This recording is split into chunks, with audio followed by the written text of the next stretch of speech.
Hello, I'm Sidney Porter, here representing the Health Physics Society History Committee, and I'm pleased to interview Dr. Paul Rohwer, who is president of the Society, a certified health physicist, a fellow of the Society, and a person that has contributed for many, many years.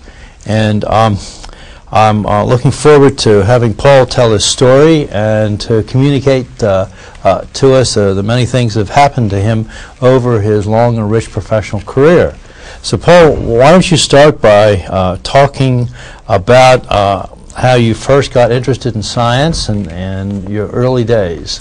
All right, I'd be happy to do that. My science background probably started when I got to college. My high school experience was not particularly scientific. I went to a relatively small high school with 20 people in my class, and we didn't really emphasize science that strongly in mathematics, and as a result, when I came out of that high school, I wasn't really qualified to get into school where I really wanted to go, so I went to a teacher's college located very close to my home. So I could stay at home and commute to college, because I really didn't know what I wanted to do. Unfortunately, it was a teacher's college, and they required that you take education classes, and that was not what I thought I wanted to do.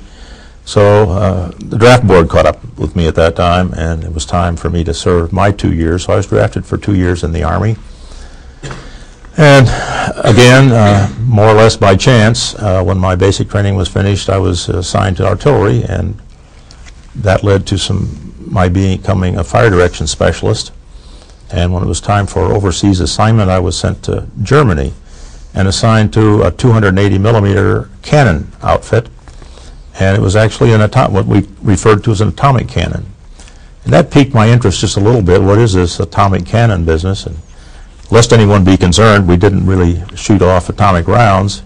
We did fire a cannon that fired very large rounds, much like you would see from a battleship, but they were high explosive. But we did have with us a vehicle which was at least alleged to have the components for an atomic warhead, and none of us were permitted to go in the van, or at least very few people, so that was a bit intriguing, just the secrecy that surrounded it.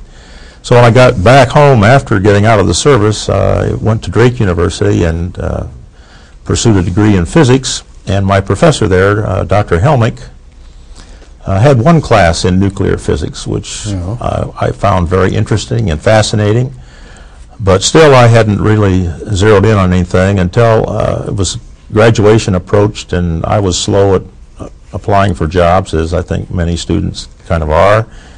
And Dr. Helmick walked over to the bulletin board and pulled off a sticker that was a mail-in to the Atomic Energy Commission, looking for people to apply for atomic energy fellowships. And I thought, why not? So I applied for a fellowship, and to my surprise, I was granted a fellowship. And in that program, they chose the school for you based on what they thought your background strengths were and what maybe you tried to assign you whether, I guess, the chances for success were maximized. And so I was sent to the University of Rochester, where the focus was in the area of radiation biology. So in 1958, I enrolled in radiation biology at the University of Rochester. And in a little over a year. Who were your professors, by the way? My professor at the University of Rochester, well, in the master's program, you really had quite a mix of people, but I took classes from Lou Casseret, George Casseret, Newell Stannard, Tom Noonan. There were a number of them. But when I finished my master's degree there, I looked for a job in the field of health physics for the first time.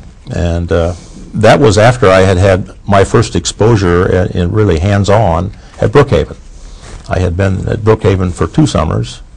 The summer that preceded my graduate training at Rochester, I was there as a summer employee and assigned by the head of the health physics department, Fred Cowan, and his associate Lee Gemmel. They assigned me to the air-cooled reactor.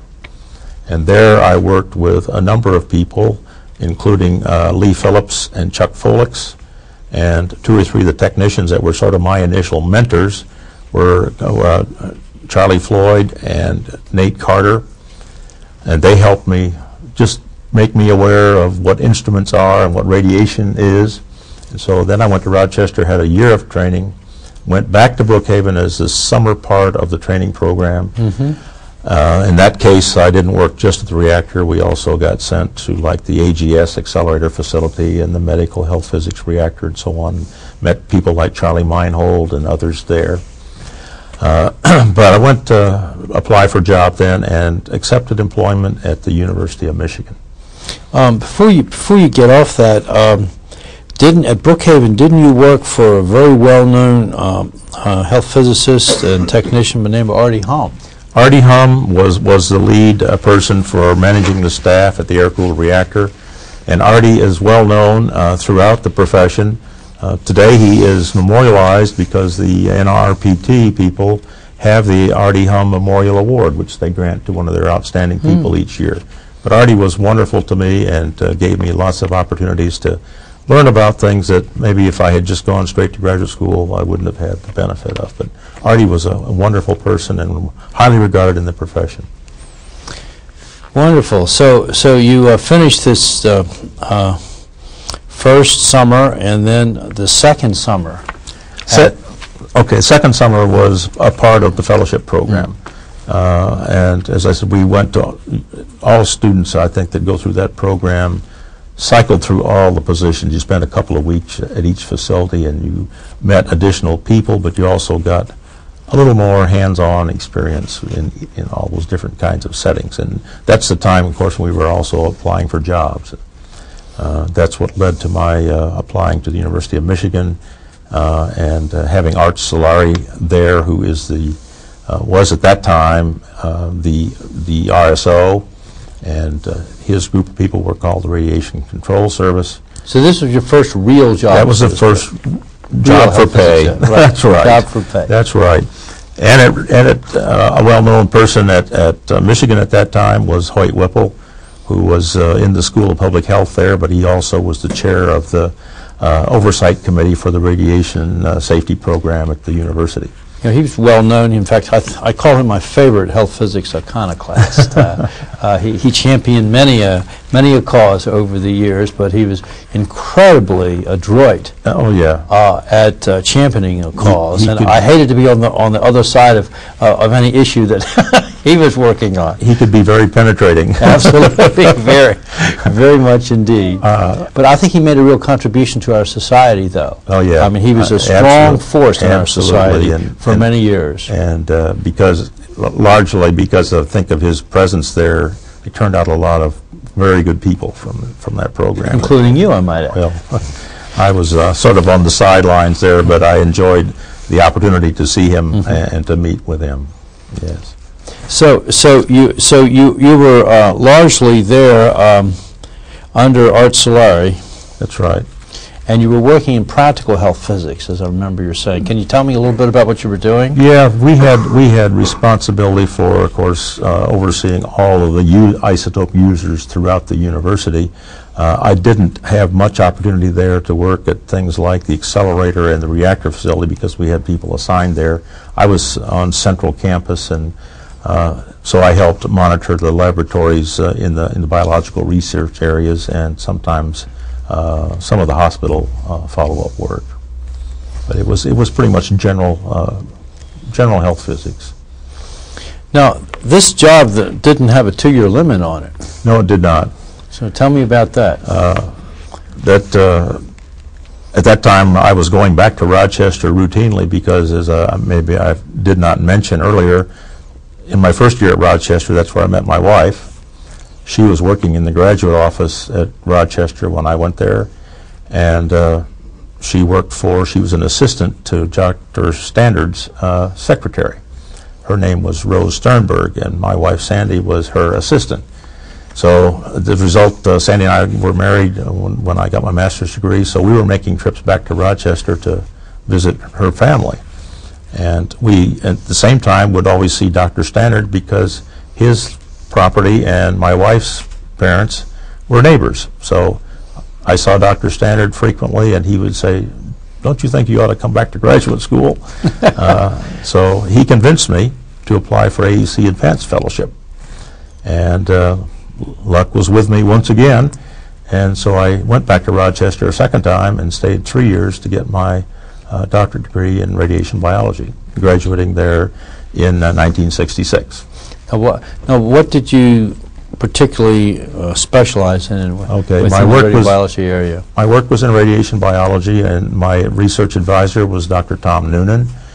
And my research had to do with the effects of radiation on metabolism of water. So we used tritiated water as a tracer in a population of rats and studied the dynamics, the turnover of the body water pool. And that was the nature of my research there. Did you get into what we call the third compartment of tritium in the body? A little bit, organically bound component. Yes, I think we did. We certainly did, and I think information that was gathered back in that time, not particularly by me, but by myself and others, still is pretty much what we know about it today. I think that was interesting study. But when I left Rochester and was beginning to look for a job at that point, again, Newell Standard had some influence on me at that point, because I went to Oak Ridge to interview at Oak Ridge Associated Universities, ORAU, with Roger Cloutier. And that went fine and so on, but while I was there, Dr. Standard contacted Casey Morgan out at ORNL and suggested that I at least ought to be invited out to the laboratory to look around and see the facilities there while I was in Oak Ridge.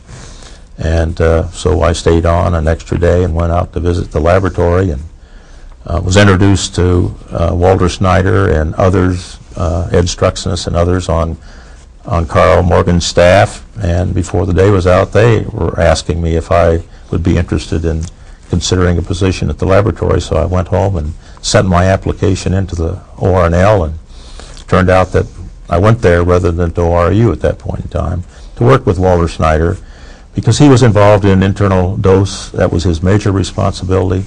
But he also had a lot of responsibilities with ICRP things, particularly information for Standard Man, and they were at that time very busy working to upgrade or to revise Standard Man, looking at, I think it was ICRP 23, which would become the reference man document.